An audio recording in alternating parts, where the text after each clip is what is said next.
For the past 3 seasons, following a 98-win season and a loss in a sweep in the ALDS, much of the baseball media world has lamented that the Los Angeles Angels are wasting the prime of a generational talent. Heading into Mike Trout's age 26 season, it appears maybe general manager Billy Eppler feels the same way.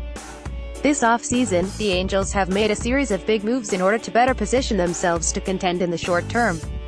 Last season's Angels were 8,082 with a +1 run differential.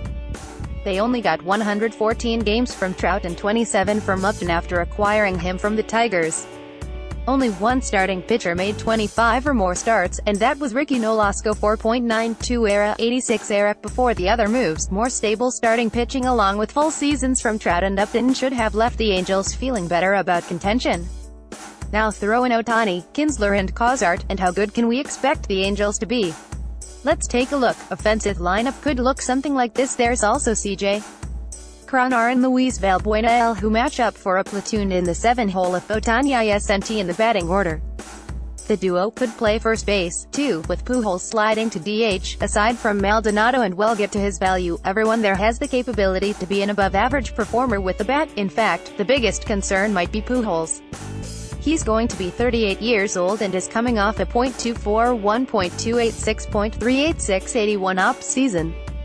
He was comfortably above average in 201,516, though, so there's hope for a bounce back. Kinsler is also up there in age 36 next year and is coming off his career-worst offensive season, but he was very good in 2016.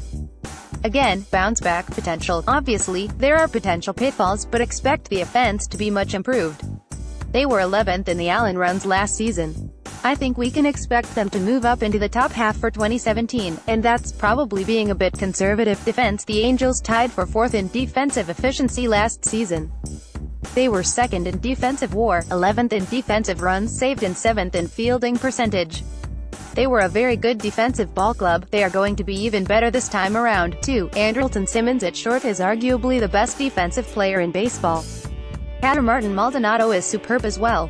New addition Kinsler is one of the best defensive second basemen in baseball, while Cozart is very good at short and third base is slightly easier to play. C.J. Cron is good at first, though it seems when Ohtani is used as a DH that Pujols will take first and he can barely move these days. Does it matter, though? The Angels have range in spades at the other 3 spots. Looping and catcher, they could have the best defensive infield in baseball. The outfield won't be nearly as good, but it's fine. It won't be a detriment. The Angels have Justin Upton, Mike Trout and Cole Calhoun to man their outfield in 2018. USATS. We're looking at a top-flight defensive team here. Rotation. The Angels have a ton of starting pitching depth and a litany of question marks. This'll take some time. Ohtani has worlds of upside, but there are also the questions surrounding how quickly and well he transitions to MLB, not to mention the UCL questions for this season. Garrett Richards tore his UCL in 2016, but opted for a stem cell treatment instead of Tommy John surgery. He then missed most of last season due to biceps irritation. In 70 starts since the beginning of 2014, he's 2,921 with a 3.06 ERA, 123 ERA, and was very good in 5 starts, 2.74 ERA in 23 innings after returning in September.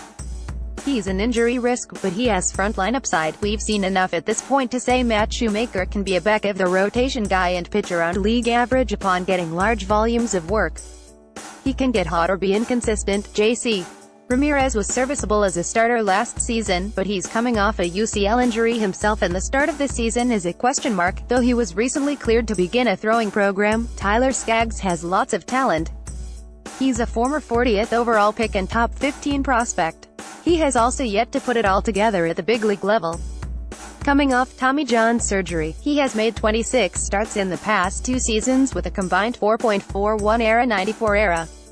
There's reason to believe he can eat innings at a league average rate of run prevention this season. Parker Bridwell was 103 with a 3.64 ERA last season, but the low strikeout rate and high home run rate mean the peripherals like him for a fall backward in 2018, after attempting the same stem cell treatment as Richards but then settling on Tommy John surgery. Andrew Heaney is finally ready to return.